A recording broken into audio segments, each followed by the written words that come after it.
expect me to stay like I'm your only escape. Hey y'all, it's your girl Erica Vane back again with another breakdown of one of my favorite series right now, Sistas. In this video, I'm talking about episode 4. Let's get into it. Okay, so we are done shipping Aaron and Karen. Just done. I'm over it. You might be fine. That beard might be full and all that jazz, but it's a no for me. The fact that you're simple, you know what, decided to be a part of this pop-up wedding is a hot trash mess.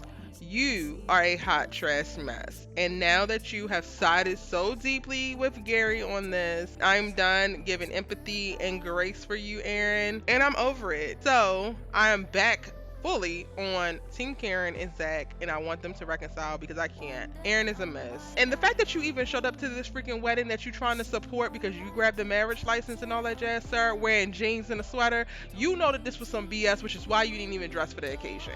Get him out of here. I can't. And while I'm at it, y'all, why don't I just keep up this little rant that I got, because this episode had me hot, okay? Had me hot.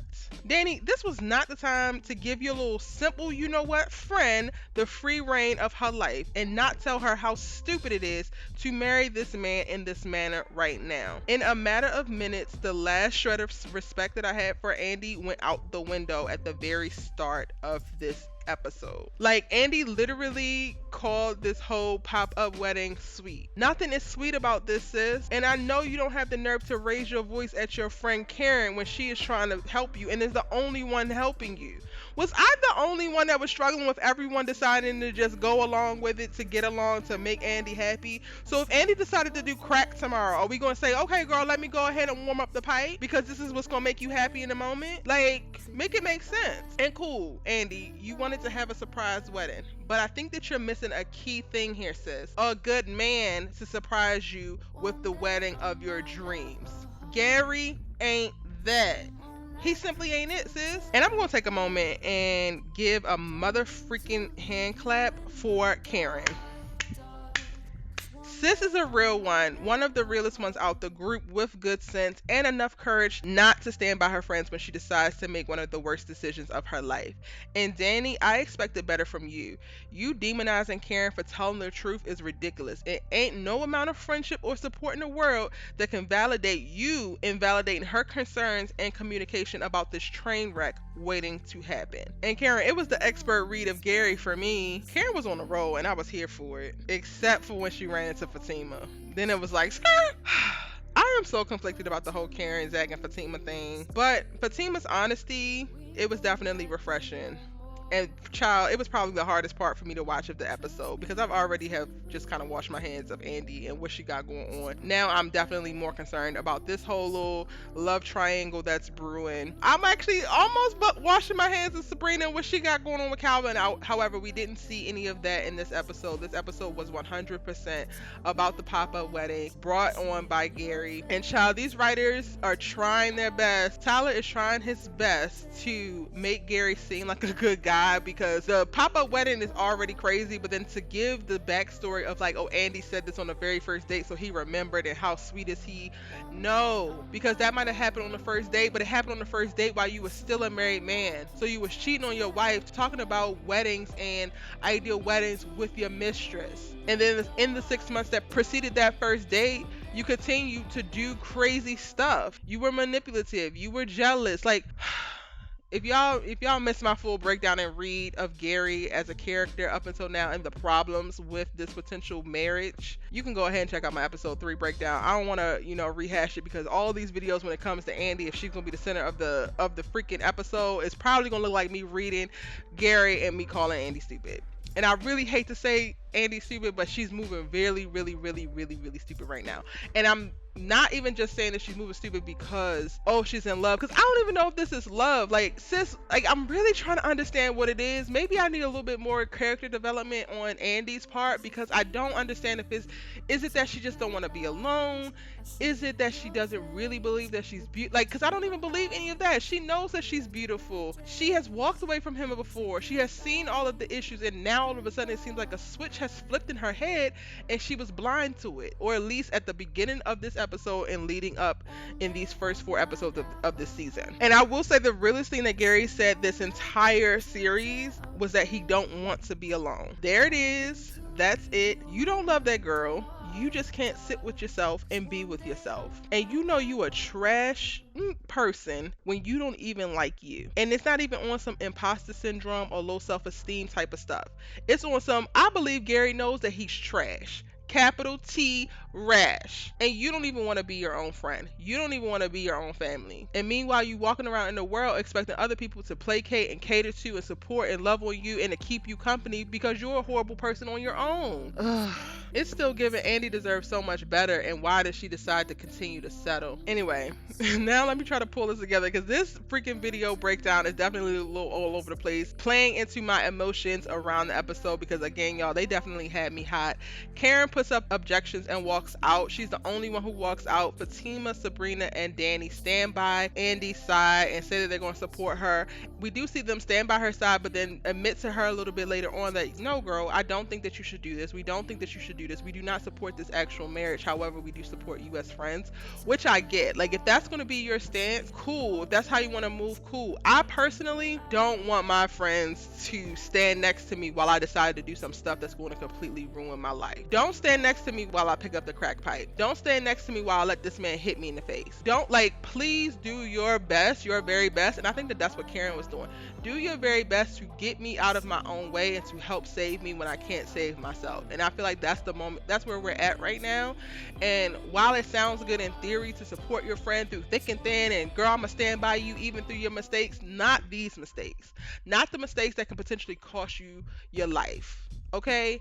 And let's not act like, you know, these mistakes with Gary are not things that could cost her her life, because they don't even know about the wife breaking in and attempting to kill them, right? But they do know about him strangling her and she passed out. They do know about all of the other things that have happened, which are all just little signs and little red flags about abuse and about how this thing could go left. And at the end of the day, the very least, even if you don't want to leave Gary, right? Why can't you take time and space to process? It's literally been one drama-filled situation after the next, one traumatic moment after the next, and now this pop-up wedding.